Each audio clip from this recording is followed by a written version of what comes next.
El Evangelio de Marcos nos va a mostrar todo el rato a un Jesús paradójicamente rodeado de gente, rodeado de una multitud. Siempre va a ser así. Si ustedes van haciendo una lectura continuada del Evangelio de Marcos, ustedes verán que siempre hay mucho gentío alrededor de Jesús. Incluso en la escena de la tormenta del lago, en Marcos hay algo diferente en relación con los otros evangelios. Y es que en la tormenta del lago, la barca de Jesús va acompañada por otras barcas. Siempre es así. Jesús va a Nazaret, al pueblo donde se crió. Marcos no nos dice el nombre del pueblo, dice al pueblo donde se crió, y habla del grupo que lo sigue. Y después en la sinagoga hay una multitud, que es la palabra que utiliza Marcos. Suena un poco exagerado porque Nazaret era una aldea muy pobre, una aldea insignificante. Pero es la manera como Marcos escribe. Si ustedes recuerdan el texto de ayer, Jesús va a la otra orilla en la barca y llega una multitud que lo rodea. Ahí es donde aparece el jefe de la sinagoga, Jairo, para pedir que le cure la niña que está en las últimas. Y cuando Jesús se pone en camino para ir a ver la niña, lo apretuja, literal, la gente. Es la gente rodeándolo. Siempre hay una multitud, pero no creen en él. Quien cree en él es una mujer con hemorragias, no la gente, no la multitud. Él le pide a Jairo y a la madre de la niña que tengan fe, pero los que están en la casa de Jairo se ríen de él. Y no se nos dice, Marcos no nos dice, que los 3 discípulos con los que va al lugar, Simón, Santiago y Juan, Marcos no nos dice que crean en él. Es más, parece más bien todo lo contrario, que a los más escépticos los lleva con él. Y todo lo que sucede, la curación de la hemorroísa y la resurrección de la niña, sucede por la fe. ¿Y qué sucede en Nazaret? Nada. ¿Por qué? Porque no hay fe. Y se admiraba, se asombraba de su falta de fe. Yo quiero hoy acompañarlos a contemplar un texto muy difícil, que es el texto que hoy hemos proclamado como primera lectura. Es un texto muy difícil porque si ustedes se fijan bien, aparece la imagen de un Dios castigador, y un Dios castigador, vehementemente castigador, no un poquito castigador, sino dramáticamente castigador. Y uno no acaba de ver bien cuál es el pecado que ha cometido David. Si uno se devuelve, pues uno capta que si hay un pecado cuando se acuesta con Betsabé, que era la esposa de un militar llamado Urías, y peor aún cuando, para esconder el escándalo del niño que va a nacer del vientre de Betsabé, David se las ingenia para hacer morir a Urías, el esposo, y quedarse él con Betsabé. Listo, ahí a uno le queda muy claro que es un montón de pecados. Ahí hay fornicación, ahí hay mentira, engaño, y ahí hay asesinato, hay homicidio. Pero ¿y el pecado de hoy cuál es? Porque además el texto completico, si ustedes van a la Biblia, dice: en la época en la que los reyes van a la guerra, que nos hace hacer aparecer como si la guerra fuera algo anual, ¿no? Como qué sé yo, en la época en que hay mundial de fútbol, pues muy bien, en la época en que los reyes van a la guerra, David mandó hacer un censo. Y entonces uno piensa con categorías de hoy en día, ¿y cuál es el problema de un censo? Un censo sirve para contar la gente, y a uno le dicen que eso sirve para que el Estado pueda programar el presupuesto de educación, de salud, bla, bla, bla, bla. Muy bien, eso es en el mundo moderno. En el mundo antiguo, los censos tenían dos razones de ser. Primero, se hacía un censo para cobrar impuestos. Ese es el censo del nacimiento de Jesús. César Augusto manda a hacer un censo para saber qué gente hay y cobrarles tributo para Roma. Por eso un censo no es agradable y por eso va a haber un famoso censo que va a suponer un levantamiento en armas de un grupo de gente de Israel en tiempos de un tal Judas el Galileo. Y eso termina terriblemente con unas crucifixiones y todo. Eso en la época en que Jesús era un niño. ¿Y para qué manda contar gente David? Y Joab, el jefe del ejército, te lo aclara. 800,000 muchachos para la guerra en Israel y 500,000 muchachos para la guerra en Judá. Es decir, David mandó a contar con cuánta gente contaba para ir a la guerra. ¿Dónde está el pecado? Y la pregunta es la siguiente: ¿y por qué David ha ganado sus batallas? ¿Recuerdan ustedes la primera batalla de David? David era casi un niño, era un adolescente. Y ese adolescente se ofrece para enfrentarse al gigante Goliat del ejército filisteo. Y mientras Goliat lo espera con armadura, con lanza y con espada, David, el adolescente, se acerca a él armado por una honda, por una cauchera diríamos nosotros, armado por una honda, con una honda y unos pedruscos. ¿De qué va armado David?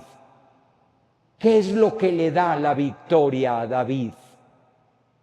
El amor de Dios. David ha ganado todas sus batallas no por el tamaño de su ejército, no por la grandeza de su astucia militar. David ha ganado las batallas por la fidelidad de Dios, por el amor de Dios y por la presencia de Dios. Yo te amo, tú eres mi fortaleza, mi refugio, mi alcázar, mi roca salvadora, mi piso firme, la fortaleza en la que me protejo. Salmo 17. Y ahora David está contando gente. No vence el rey por su gran ejército. No vencen los soldados por su mucha fuerza. Es el Señor quien da la victoria. Por lo tanto, ya captaron cuál es el pecado de David. El pecado de David es el mismo pecado de la gente de Nazaret. El pecado de David es la falta de fe. Ha desconfiado de Dios y ha querido confiar en sus fuerzas. Primera parte. Segunda parte, I'm sorry, estamos en el Antiguo Testamento. Y en el Antiguo Testamento todavía tenemos una economía de la salvación, de justicia, que tiene que recompensarse de manera expiatoria. Justicia expiatoria. Es decir, yo te perdono, pero tú tienes que pagar algo por el perdón. Tienes que dar algo a cambio. El perdón no es gratis. El perdón tiene un costo. Y por eso el profeta Gad llega en la mañana donde David y le dice, escoge castigo. A ver ustedes cuál escogerían. Escoge castigo. 7 años de hambre en tu país. 3 meses perseguido por tu enemigo que te quiere quitar la vida. O 3 días de peste.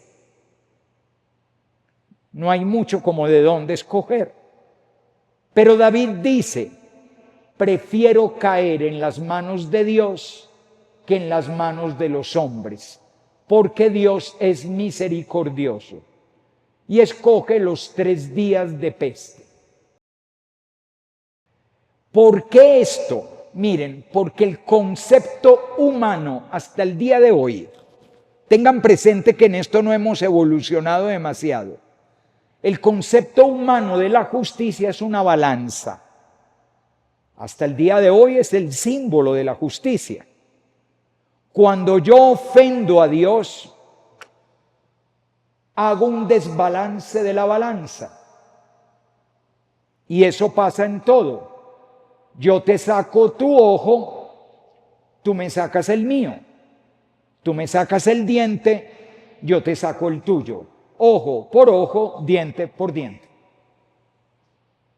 Y les digo que hasta el día de hoy, fulano de tal mata a una niña, a un niño o una persona, que se pudra en la cárcel y se quede 50 años o que lo condenen a muerte. ¿Ven? Es esta lógica. La lógica de la balanza está metida en la mente del ser humano.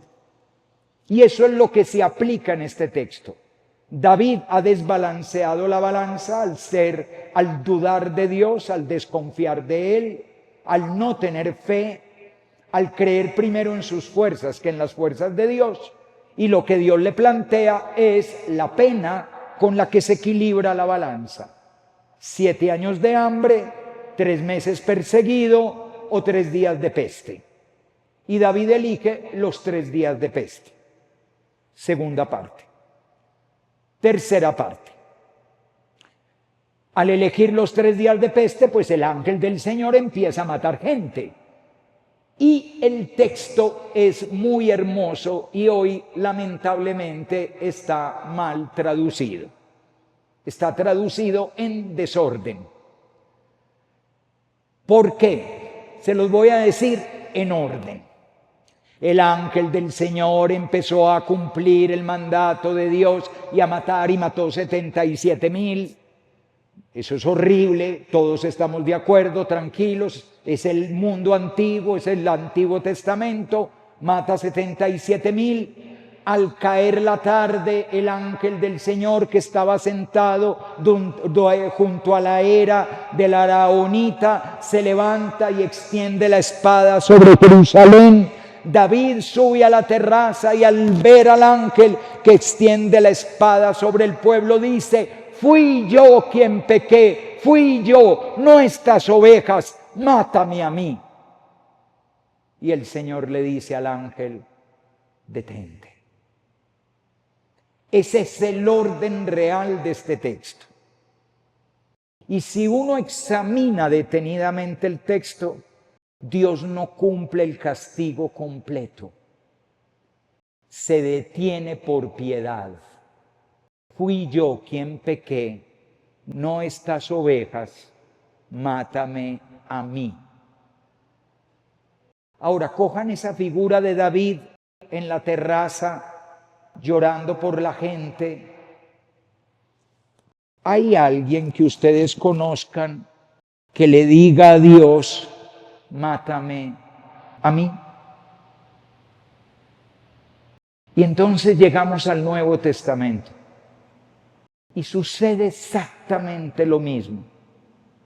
El pecado del hombre, el pecado de la humanidad, nuestra violencia, nuestra monstruosidad, todas las aberraciones de las que es capaz la humanidad, todos nuestros pecados, todos tus pecados hacen esto en la balanza. Y te pregunto, ¿quién paga el precio? Porque hay que pagar un precio. ¿Quién carga con el castigo? ¿Quién muere para que tú no mueras? Eso se llama misericordia, el que muere por nosotros, el que paga el precio, el que sufre el castigo, a pesar de ser una ovejita inocente, es Jesús. Pero lo acompaña la multitud, una multitud que no cree en Él. ¿Y cuánta necesidad tenemos de creer en Él? Porque Él es el que expía nuestro dolor y a cambio de nosotros sufre por amor a nosotros nuestro castigo.